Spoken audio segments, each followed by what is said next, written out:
ఆంధ్రప్రదేశ్లో ఇప్పుడు ఫర్నిచర్ రాజకీయం కాకర్రేపుతోంది. కోడెలకో రూల్, జగన్కు ఇంకో రూలా అంటూ తెలుగుదేశం పార్టీ రెచ్చిపోతోంది. గతంలో కోడెల శివప్రసాదరావు ఫర్నిచర్ దొంగిలించారంటూ ఆయనపై కేసులు పెట్టి మానసికంగా వేధించి చిత్రహింసలు పెట్టి ఆత్మహత్య చేసుకునేలా ప్రేరేపించారని టీడీపీ మండిపడుతోంది. జగన్ మీద కూడా కేసులు పెట్టేందుకు సంసిద్ధమవుతోంది. అసలు ఏంటి ఈ ఫర్నిచర్ రగడ?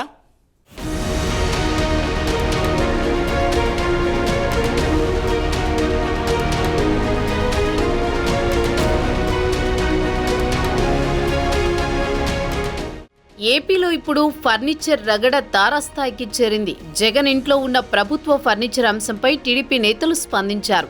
గతంలో సైతం ఇదే ఫర్నిచర్ కేసులో మాజీ స్పీకర్ కోడెల శివప్రసాదరావుపై కేసు నమోదు చేసి మానసికంగా హింసించారని ఆరోపించారు. అప్పట్లో కోడెలపై పెట్టిన కేసులే ఇప్పుడు జగన్పై కూడా పెట్టాలని టీడీపీ నేతలు డిమాండ్ చేస్తున్నారు. దీంతో ఏపీలో ఫర్నిచర్ రాజకీయం దుమారం రేపుతోంది.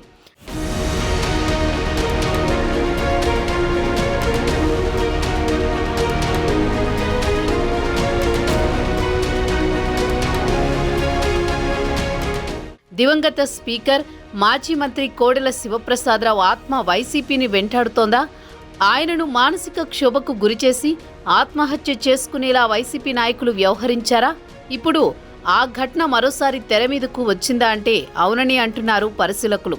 తాజాగా మాజీ స్పీకర్ కోడెలను ఆత్మహత్యకు ప్రేరేపించే విధంగా మానసిక క్షోభకు గురిచేసిన అప్పటి ముఖ్యమంత్రి జగన్, సలహాదారు సజ్జల రామకృష్ణారెడ్డి, ఎంపీ విజయసాయిరెడ్డి, జగన్ అనుకూల మీడియాలపై చట్ట ప్రకారం కఠిన చర్యలు తీసుకోవాలని తెలుగుదేశం నేతలు కోరుతున్నారు.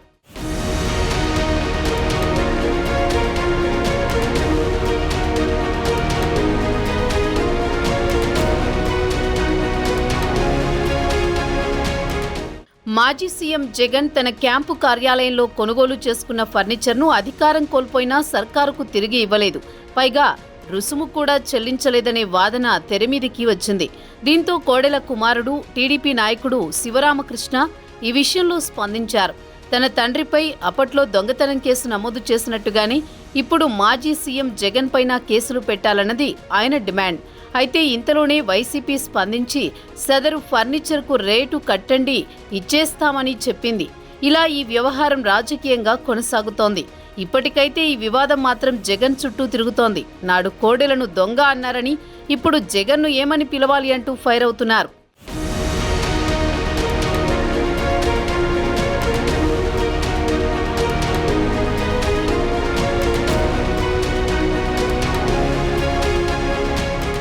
రెండు 2014లో ఏపీలో చంద్రబాబు ప్రభుత్వం ఏర్పడినప్పుడు 2015 వరకు అసెంబ్లీ సమావేశాలు హైదరాబాద్లోనే జరిగాయి.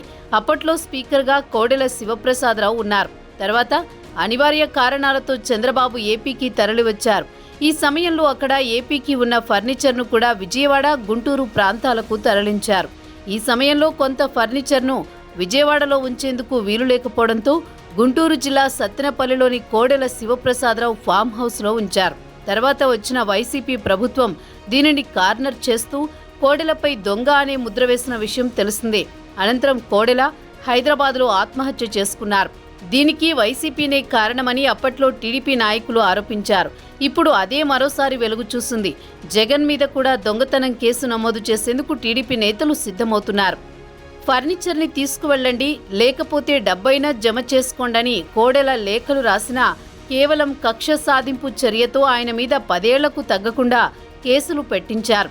జగన్ చర్యల వల్లే ఆత్మాభిమానంతో కోడెల ప్రాణత్యాగం చేసుకున్నారన్న వాదనలు అప్పట్లో పెద్ద ఎత్తున వినిపించాయి. ఆయన ఉసురు తీసిన పాపం జగన్ సర్కారుదేనని అప్పటి ప్రతిపక్షం ఆరోపించింది. ఆయన మీద కేవలం 2 లక్షల రూపాయల ఖరీదైన ఫర్నిచర్ కోసం దొంగతనం నేరం మోపితే ఇప్పుడు జగన్ చేసింది ఏమిటి? ప్రభుత్వ సొమ్ముతో ఫర్నిచర్, ఇతరత్రా వస్తువులు సొంత విలాసాల కోసం కొనుగోలు చేయడం దొంగతనం కాదా? కోడెలకు న్యాయం, జగన్కు ఓ న్యాయమా అంటూ నిలదీస్తోంది. రాష్ట్ర వ్యాప్తంగా టీడీపీ నేతలు జగన్పై దొంగతనం కింద కేసులు పెట్టేందుకు సిద్ధమవుతున్నారు. చూడాలి మరి ఫర్నిచర్ రాజకీయం మున్ముందు ఏ మలుపు తిరుగుతుందో అన్నది.